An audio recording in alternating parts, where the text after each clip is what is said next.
سلام علیکم. صبح صادق بر شما مبارک شوه. ای نام بنده یک قصه نوبتی میکنیم. مردی بیچاره خونه میخزنی دوالنی سرویران کریش رفتگی همه خیل هچل پچل به پیش دکتر میرسه. کابینت تق تق میکنه. سلام علیکم دکتر، سلامتی ها خوب، کار خوب، خانه فرزند ها همه تینج. دکتر میگه شکرانی الله سوز.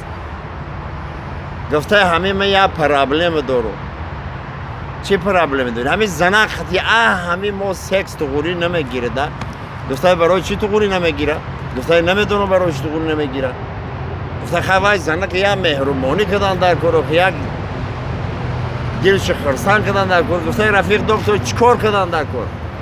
گفته چیکار کردن در کار؟ این زنک بگی مثال اگه کلوب بر محبتش نسبت تو زیاد شود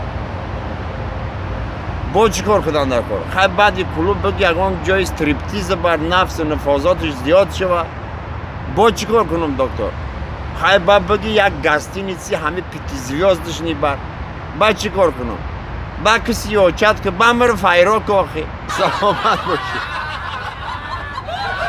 خیلی سال و زمان چه خیلی دیگه آخی یا مردک از سفری هنری برمیگرده مردی کاری برمیگرده خونش میبیه خزن فرزنش دیدگی نیست.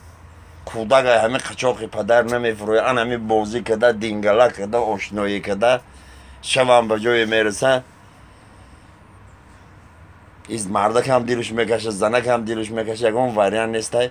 طرف زنش گفته بیا پاییز بازی میکنیم. پاییز بازی گفته چطوری پاییز بازی میکنیم؟ کودک بیداره کو گفته تو لباسات برو خیلی به پوش خوره ما طوری تو سوار میشم.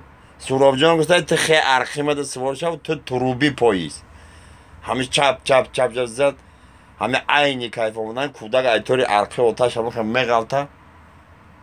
زنک میپرسه بچه جان چوکت میگه آتش بزن دیگه پاییزتان تروبه نداره.